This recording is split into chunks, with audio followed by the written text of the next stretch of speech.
The headline that you see on the screen was featured in the Independent newspaper on the 15th of February 2025. This video seeks to explain the nature of this particular consultation, what it is not, and what its proposals are in relation to personal independence payment. The report says that work has begun on plans to completely replace the personal independence payment with a brand new benefit designed to make the system more fair and dignified.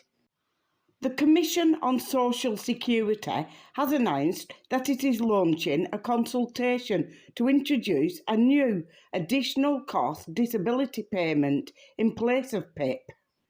So, what is this new consultation? It's a proposal by the Commission on Social Security to completely overhaul the benefit system in the UK.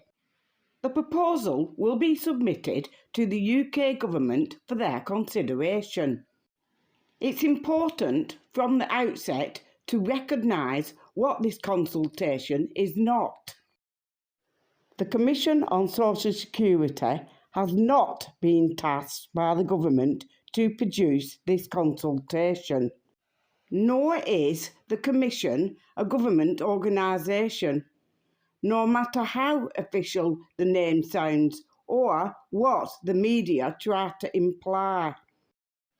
Therefore, the proposals of this Commission are not going to automatically find their way into the announcements that the government intend to make in the spring.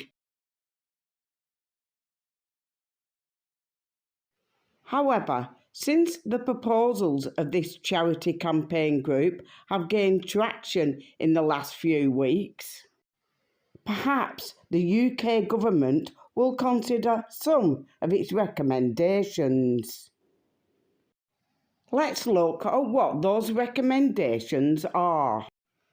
The Commission has produced suggestions for a complete revamp of the whole of the UK benefit system that it likes to call the plan. With regards to PIP, it says that we want to replace personal independence payment with a new benefit. The benefit would have a new payment structure. The Commission proposes 3 levels of benefit: lower rate for people who don't need much support at £83.70 a week, middle rate for people who need more support, £152.15 a week, higher rate for people who need a lot of support, £230.77 a week. These proposals may be popular with some benefit claimants because they seemingly represent an increase. Of course, the proposals may be less popular with the government, who purportedly must save £3 billion. Furthermore, a lot may hinge on how the level of benefit for each individual claimant is actually assessed in practice. The Commission suggests that the assessment looks at the help that disabled people need with staying healthy, personal care, things like washing yourself, making decisions and staying safe, running your home, things like cooking, cleaning and paying bills, going out and having fun and seeing the people you care about, working and learning, moving around and going on journeys, and finally, communication. Perhaps this sounds like a more positive outlook compared with the current PIP assessment system, which only focuses on the things that disabled people can't do. However, the devil is in the detail. What really matters is how the benefit is assessed. The Commission suggests that benefit claimants go on what it calls a journey. According to the Commission, the journey begins with your access to a national advocacy service, which would help you to build your claim, looking at all areas of your life that you feel your impairment, distress, health conditions impact upon. A system that helps claimants to formulate a strong case is a good idea, but the government may think it an expensive idea. Would the advocates be appointed by the DWP and work to their instructions? Because in my experience, that is unlikely to go well.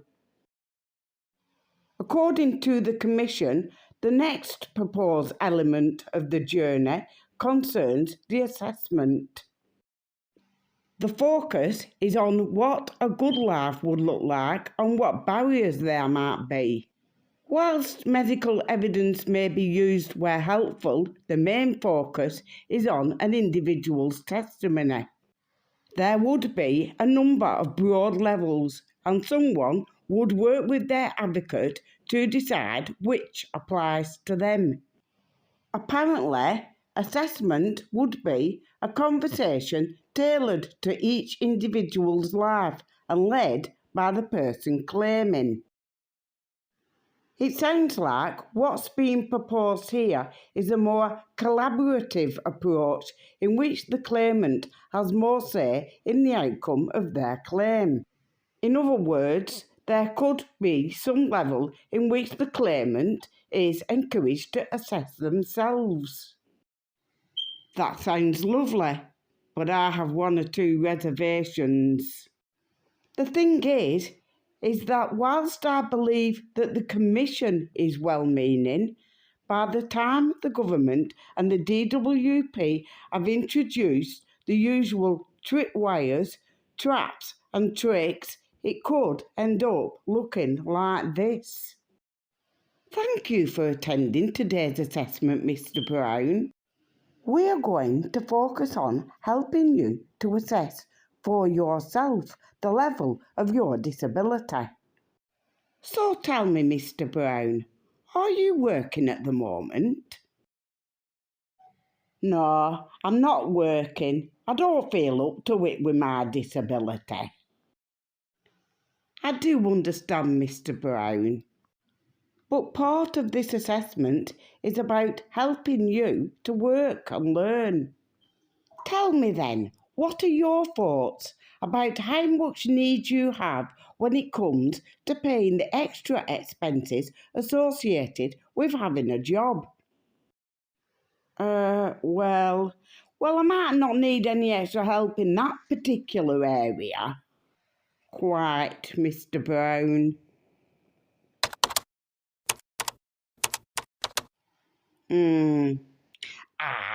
But I'm not saying that I'm not looking for work, so I need some extra money to help me with that. It's good to hear that you've assessed yourself as looking for work, Mr. Brown.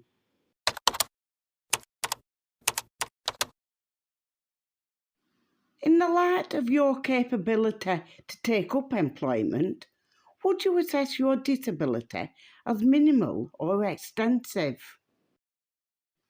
Well, I wouldn't class it as minimal, but it couldn't possibly be extensive, could it? If you can work, Mr. Brown. I don't know what to say, really. Well, let's just confirm your assessment of your level of need. You're not extensively disabled and you are capable of seeking work. Forgive my cynicism, but I believe that, for the government, any benefit reform is all about cutting costs and getting claimants back into the workplace.